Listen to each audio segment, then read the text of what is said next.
SKN പപ്പടത്തിന് ശേഷം പൊറോട്ടയ്ക്ക് ശേഷം ഇപ്പോൾ സലാഡിന്റെ പേരിലാണ് കൊല്ലത്ത് അടി നടന്നിരിക്കുന്നത്. കഴിഞ്ഞ ദിവസം കൊല്ലം കൂട്ടിക്കടയ്ക്ക് സമീപമാണ് പിണക്കൽ എന്ന രാജധാനി ഓഡിറ്റോറിയത്തിൽ ഈ കല്യാണത്തിന്റെ സൽക്കാരം നടക്കുന്നത്. ഈ സൽക്കാരത്തിനിടയിൽ ഈ സൽക്കാരത്തിന് ആഹാരം വിളമ്പിക്കഴിഞ്ഞ ശേഷം ഈ കാറ്ററിംഗ് തൊഴിലാളികൾ തമ്മിലാണ് തർക്കവും അടിപിടിയും ഉണ്ടായത്.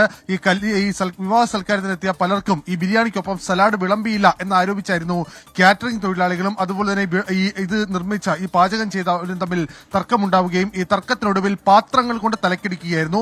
ഈ പരിക്കേറ്റ 4 പേർക്കും തലയ്ക്കാണ് മുറിവേറ്റിട്ടുള്ളത്. ഇരുകൂട്ടരും ഇപ്പോൾ ഇരിപുരം പോലീസിൽ പരാതി നൽകിയിട്ടുണ്ട്. ഏതായാലും സംഭവം വളരെ വലിയ വാർത്തയായി തന്നെ മാറുകയാണ്. കാരണം ഈ കല്യാണ മണ്ഡപത്തിന് കല്യാണ ഓഡിറ്റോറിയത്തിൽ ഇത്തരത്തിലൊരു സംഘർഷത്തിലേക്ക് പോകേണ്ട യാതൊരു സാഹചര്യവും ഉണ്ടായിരുന്നില്ല എന്നുള്ളതാണ് ഈ വധൂവരന്മാരുടെ വീട്ടുകാർ പറയുന്നത്. പക്ഷേ ഈ ചിലർ പരാതി ഉന്നയിച്ചു, സലാഡ് കിട്ടിയില്ല ബിരിയാണിക്കൊപ്പം. ഈ പരാതിയാണ് പിന്നീട് ഈ കാറ്ററിംഗ് തൊഴിലാളികളും അതുപോലെ തന്നെ ഈ പാചകക്കാരും തമ്മിലേക്ക് നീണ്ടതും ഒടുവിൽ കയ്യാങ്കളിയും തമ്മിത്തല്ലുമായി മാറുകയും ചെയ്തത്. എന്തായാലും പരിക്കേറ്റവരെല്ലാം ജില്ലാ ആശുപത്രിയിൽ എത്തിച്ച പ്രാഥമിക ചികിത്സയ്ക്ക് ശേഷം വീട്ടിലേക്ക് മടങ്ങിയിട്ടുണ്ട്.